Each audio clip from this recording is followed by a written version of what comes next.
Hello, dental online trainers, and welcome to the Dental Online Training Sharecast. I'm your host, Dr. Dennis Hartlieb. Each month, we'll talk with dental experts who are doing amazing work in the world of dentistry. Also, occasionally, I'm going to throw in a few of my solo-bodied Sharecasts, where I share a little with you about what I've learned along the way during my career. So tune in the first Tuesday of every month to hear the latest episodes. Hey, dental online trainers, thanks for turning back in to hear the second part of this great interview with Dr. Brian Shah. If you missed the first part of this interview, you can check it out on Apple Podcasts or YouTube, which will be linked in the description. We hope you enjoy the rest of this interview when Brian and I talk about his role as a TMJ and facial reconstructive surgeon down in Florida and our experiences working together in Chicago area. Be on the lookout in 2 weeks for our next Sharecast episode. As always, yours for better dentistry. I'm Dr. Dennis Hartlieb. This is interesting you brought that up. I just saw a very prominent oral surgeon who does a lot of maxillofacial reconstruction stuff, and the beautiful presentation. And someone raised the question, well, what about the joints? How do you, when you have these anterior open bites that are suggestive of joint breakdown and stuff? And he kind of dismissed it and just said, you have to have a good diagnosis. And he pushed it towards, there are medications that can be used to manage these type of cases and stuff. And in my community in Chicago area, when I would talk about Piper with other oral surgeons, it was like blasphemy. I mean, because this seems like the oral surgery community, I don't know if this is just like a Pandora's box, if this is like the Bermuda's Triangle, the black hole. It's like it's an area that I don't know, they just don't want to get into, or because they would suggest that Piper would be over treating patients. But then I mean, having learned and seen what the joints look like, it's like how do you call this oral over treating? If this was your knee, this wouldn't be over treating. This would be like fixing your knee, and that's what's so confusing to me. It remains confusing in the maxillofacial community. It remains a topic that has players on opposite sides of the spectrum. And we're trying to develop a reproducible algorithm to be published in AMIS and to say this is what you should be doing. And over again, it sort of starts with arthrocentesis, arthroscopy, total joint replacement. And there is tons of literature out there. Many papers written by Mike Maloro, who runs UIC's program, and someone I also have the utmost respect for. I met Dr. Maloro when I was at Ohio State, and he was a young attending there right after he finished residency, that says discectomies work. There can be something in between where people have these procedures that I do most of the time. Now, I do a lot of total joints now, sure. And I have shifted that in Mark's practice significantly from where he was. I would say I am treatment planning maybe 30% of my cases for total joints now, where it was 0 when I started. But the literature, the research is there that says there is something in between. We don't have to go from an arthrocentesis that we know isn't going to treat true pathology, right, all the way to a total joint. And that in between is a discectomy in certain patients. Now, I certainly don't think that it's perfect. There are things that we could do to get better, and you run into the occasional complication, and sometimes it doesn't work for a patient. But we've got to give them a chance to have a smaller operation and keep their own tissue before jumping to amputations and total joints. So I think that's where it fits in. And I really don't believe that that's radical, because it's been in the literature. It's been out there for a long time. I think part of the reason that Mark was met with a lot of kickback is, as you said earlier, he is a very serious guy. He is very serious, and there's not a lot of, okay, I know you guys see it that way, but you got to listen to me a little bit. Here it was sort of this, it's kind of like, if you can't see that, I really don't know what your problem is. Right. And people don't respond well to that.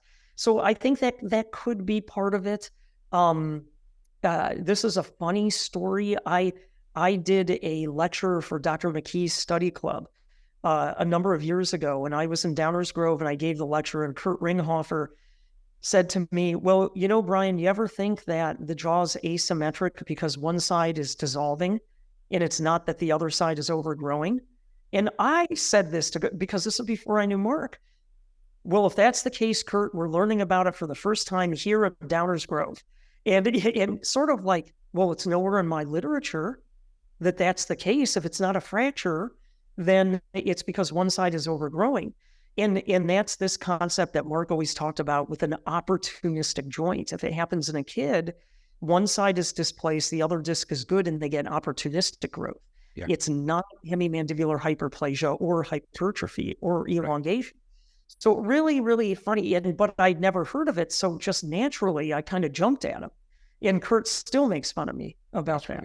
So it's it's fascinating. I tell every dentist when like young dentists say, you know, what kind of courses should I take when I get out of school? And they all want to take, you know, the sexy courses. They want to do the aesthetics. They want to do the implants. They want to do the veneer courses. And I always 100% I say, slow down. You got to learn occlusion, and you got to learn joint-based occlusion. Because you can learn occlusion, and that's what I did in the beginning, and it can be good for, you know, maybe 80%, 90%, but then you're going to have those cases where things just aren't working out right because the joints are just not healthy. And it's way more than 10 or 20%, right? It's a big part of our population. And so understanding occlusion, understanding joint-based occlusion then allows you to do dentistry at a much higher level and be able to manage patients that we're told not to touch. You know, you don't want to deal with TMD patients. You want to deal with TMJ patients. It's a big part of my practice, and those patients are fine. You just have to understand how to manage them, and then when is it time that it's beyond just a restorative-based dentist capability to be able to manage them, and when do they need to have expert like yourself, surgeons who can help out with stuff. Exactly. And thank you for bringing that up, because it is so true that, you know, you can spend hours doing the most beautiful lifelike restorations with your ceramist, etc. But if they keep getting knocked off, that's not going to get you anywhere. And that's because of a drifting occlusion. And you need that mandible to be where you think it's going to be every time you see that patient. And the only way the mandible is going to change position is if the joints change. That's the only part of the mandible, except for some of the alveolar bone, that truly goes through modification.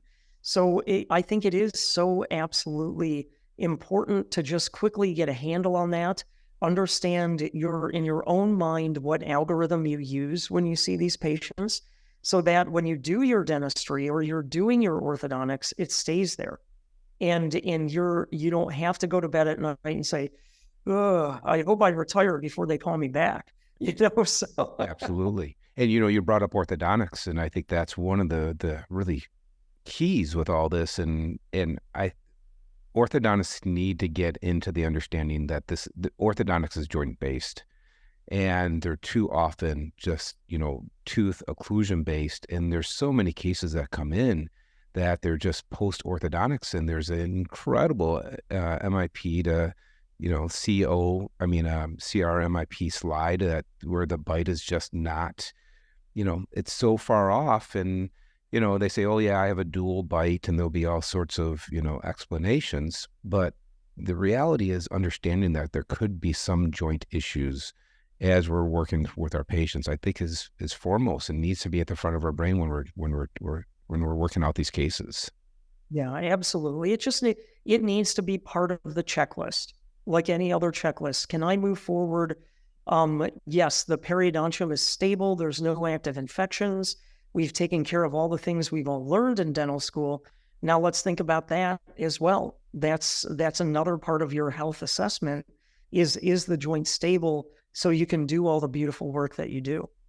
And then getting into Airway, which we've talked a lot about through dental online training, you know, looking at Airway so that we can help patients, especially, you know, you look at these class 2 patients and just other people who, you know, small jaws, small maxillas and stuff. How much has that brought into your practice looking at Airway and Airway surgeries and stuff? Yeah, it's huge now. And that really, I think, is the 30% that I just mentioned with total joints. That's really where that's coming from. Interesting. In my algorithm that I use when I assess these folks, if the joints need surgery, I have to assess whether the condyles can be saved. If they can't, that's an indication for a total joint. If they can, but I have to move the face forward, then I can either stage it or I can do it as a total joint. And at the end of the day, I'm finding the staged cases, I can't quite get the face as far forward as I want. And that's where I'm going into the total joints. Oh. So that's what's really changed everything for me is, and one of these things that I've now kind of labeled with the way I treat people is this face first label that I've put on it. I look at the face first. That's it. If I can get the face where it needs to be, I'll treat everything else in the process. And as I work backwards from that position, if the joints can't hold that amount of advancement, they need total joint replacements. So it's really, really changed the way I practice. And it's been there on the back of my mind for a period of time. It was just a matter of sort of organizing it into how it works with these patients and what I can do predictably. And that is kind of where I am now with things. You work with a lot of dentists that refer cases to you. What are some of the things that you've heard other dentists who are referring patients to you? How do they talk to patients about, all right, you need to see a surgeon for what's going on, or we should have a conversation with the surgeon? What's the best way to help patients, to manage sort of the anxiety of surgery, just sort of working through that? I mean, that's a big deal, right? I mean, this is not like having a tooth taken out. We're talking about, real surgery and stuff. How do we talk to our patients about this stuff?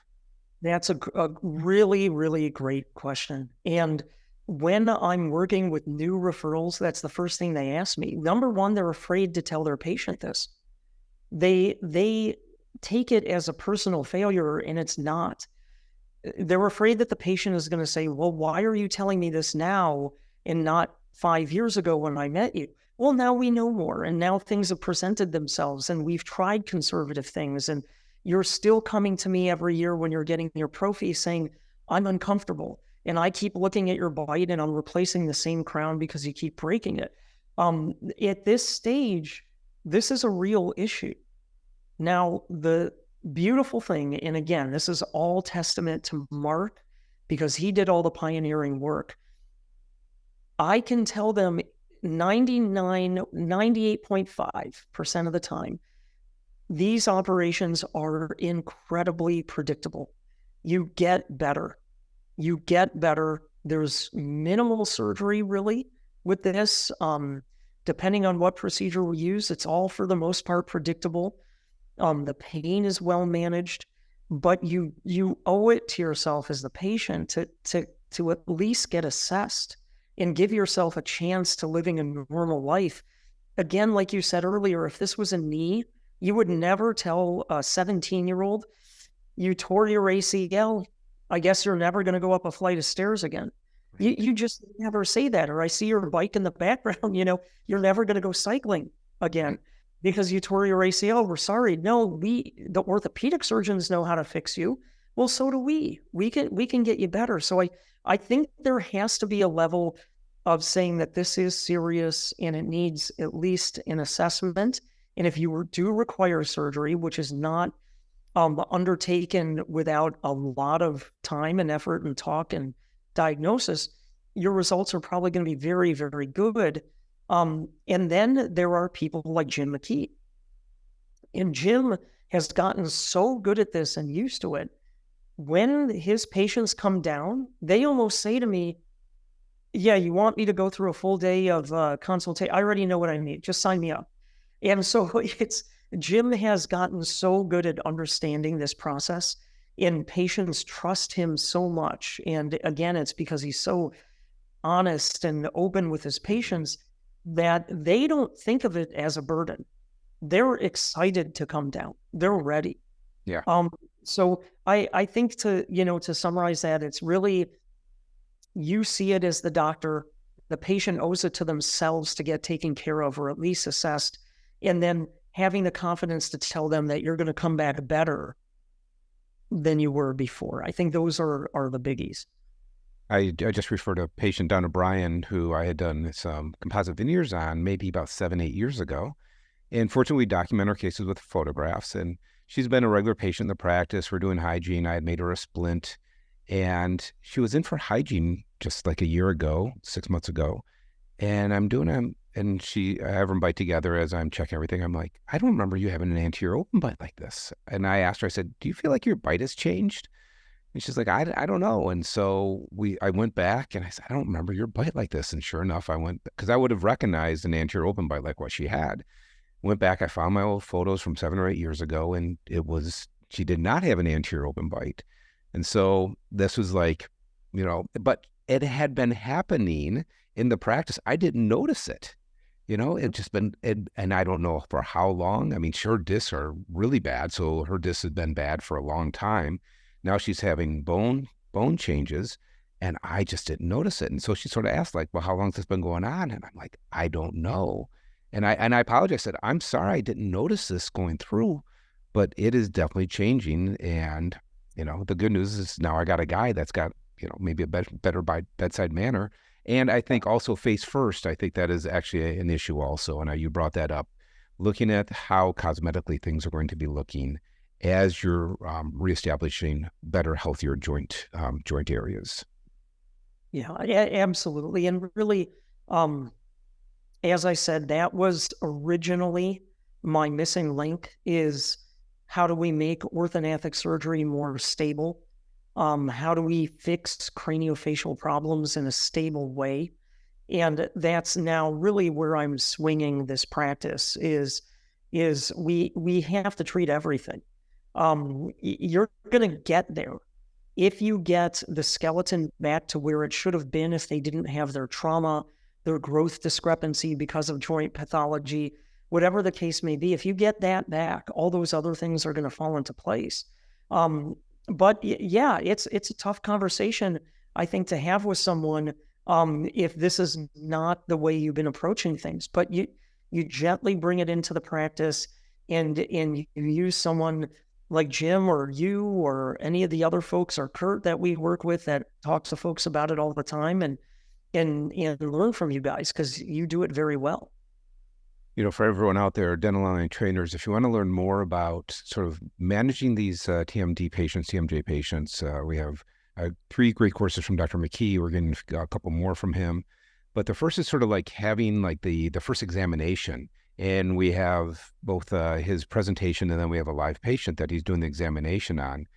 We have our course on reading MRIs, understanding MRIs and reading MRIs for the joint patient, then CBCTs for the MRI for the TMJ patient. So if you want to learn more about that, that's a great resource. And then you can always hit me up and I can give you some more information on that stuff as well. But people don't want to talk about unhealthy TMJs, and but it's a real thing. I remember Dawson talked about the first time he went up, and he talked about disc displacements and the sort of, dysfunction of discs and stuff. And he said it was literally almost physically attacked by people in the audience.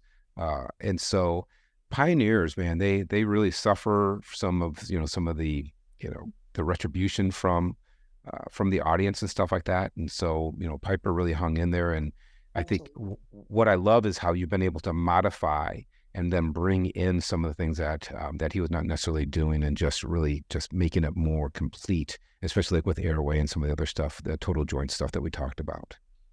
Yeah, and I think it really, if we were to talk to Mark about that, he would say good, and he always sort of said, you're going to run with this. I've taken it as far as I can take it. You're going to run with this, and when I pass it off, someone will run with it way further than I am. And I think that's a good point for all the younger people out there as well. That's what we're all doing. We're practicing on somebody else's shoulders. Someone else came before us. Someone else was brave enough to do these things. So now we can say, my God, I can predictably cut someone's face open and put them back. And the next day they're already saying, when can I go play volleyball? 50 years ago, that wasn't the case. And so that's part of the modesty that we should all carry with us in the medical profession, that, our good results are based on people before us, and in the future, they're going to learn from what we do. So, keep doing good work, document, take pictures, pass this stuff on to people. And these study clubs, the thing that what you're doing right now, what all of these other excellent educational programs do in this country, sign up for these things. Yep. For sure. Yeah, and I'll piggyback on that. Jim Mckee has an excellent study club. If you are interested in just really doing a deep dive into joints, reach out to me and I can get you connected with that stuff. Yeah. Brian, this has been just awesome. First of all, it's always great just being able to talk to you. And now that you're down in Florida, we don't get to see each other as much, mostly just at meetings and all. But I'm so excited to have such a familiar face take over Mark's practice, and someone I know has such just expertise. And I'm delighted to be able to have someone I trust so much to be able to refer my patients down to. So if people wanted to send patients to you and stuff like that, how do they reach out to Dr. Brian Shah? So the website is the best way. The phone number is there. And what we do with this, I've had people say, oh, let me just fill out a slip and shoot it to you in the mail. But it's not like taking out number 13 and bone grafting the site. We want to get to know you and your patient. So we'll talk by phone, we'll email, look at things online together. The system that we have in place is I have an individual in my staff that will call your patient and brief them on what the consultation day is like. How much does it cost? Do they usually get insurance reimbursement? How do they come down here? Which hotels should they stay in? When can they expect to leave? What are we going to talk about that day? So we will give them a heads up on everything. And the reason why we do that is because it's a commitment. We don't want to waste their time. If they say to us right away, oh, wait, no, I don't want to do that. Then at least we haven't upset them and wasted their time. And then we circle back around, me and the referral, to say, okay, what are some other options for them? But that's the best way of doing it. And this is, again, I've always had a focus on how I want to practice, and I like low volume. I want to be able to really, really craft each case, and that's what we do. So each one of these individuals will get a long write-up. They'll get all of their images. We close the loop with communication with the referral, and we can continue to talk. If someone doesn't need surgery right away, that doesn't mean that we'll never talk again. They may fail more conservative treatment or whatever the case may be. So I think getting the number from the website, and we're in the process of changing all of that right now, but the practice now is just called Brian Shah, MD, PLLC. And I think I didn't want to, come up with a name that it was strange, the Intergalactic TMJ Surgeries Office or something. Right. This was just me. If you know my name, you'll know where to send them, and we'll make sure that we get in touch and make it happen. And your website is Brian Shah, S-H-A-H? S-H-A-H, yeah. www.brianshawtmj.com, and that'll get you there. Fantastic. Brian, I can't thank you enough for sharing your background. Yes, thank you. This was so fun. This is great catching up with you. And yeah, it's awesome. It makes me very nostalgic for the crew in Chicago also. It really does. So. Well, it's really been great catching up, and for my DOT audience, there's so much to learn in dentistry. Oh my gosh! I mean, I just turned 60. I've been doing this 35 years, and if dentistry doesn't excite you, you just got to get to a good meeting, because there's so much stuff. I mean, whether it's restorative or ortho or surgery or joint stuff, there's just so much out there, and I just this is why my passion continues to get ignited, because like I said, it could be materials, it could be surgery, all this stuff. It just makes us better dentists, helps us provide for our patients better, makes us better servants to our patients. So all this knowledge is awesome. Brian, I can't thank you enough. It's been just great, and look forward to seeing you soon at one of our future meetings. Absolutely. Thank you again, Dennis. This was great. Thank you. If you enjoyed this and you want to get more information from Dental Online Training, then check us out at dothandson.com. That's one word, dothandson.com. Now, as a reminder, DOT has so many other great opportunities for your learning. We have our Wine and Unwind monthly webinars where we engage real time with our viewers as we bring in leaders throughout the dental industry to bring you up-to-date information and answer your questions. We have our monthly Coffee and Donut Study Club sessions where our participants bring in cases and we treatment plan these cases together to help you with the dentistry that you provide for your patients. We have our live virtual workshops where our dental online trainers perform the same techniques from their kits in the comfort of their own home or office as I'm doing the same procedure under our video camera. We have our blogs, and we have an endless selection of hands-on pre-recorded technique courses to help you improve the quality of the clinical dentistry that you provide for your patients. That's right, with our on-demand courses, you do these hands-on exercises when the time is right for you. So check us out on Instagram, Facebook, or LinkedIn at Dental Online Training. And hey, be sure to share this with your friends and colleagues who you think might benefit from this Sharecast and everything that we have to offer with Dental Online Training. And hey, how about one of those coveted 5-star ratings? We would love it and appreciate it if you could take the time and just give us one of those great 5-star ratings. This episode was created with special help from Claire O'Neill. It was edited by Ashley Dickinson Ellison and with original music by Chris Peterson. Again, thank you for listening. I'm Dr. Dennis Hartlieb, yours for better dentistry.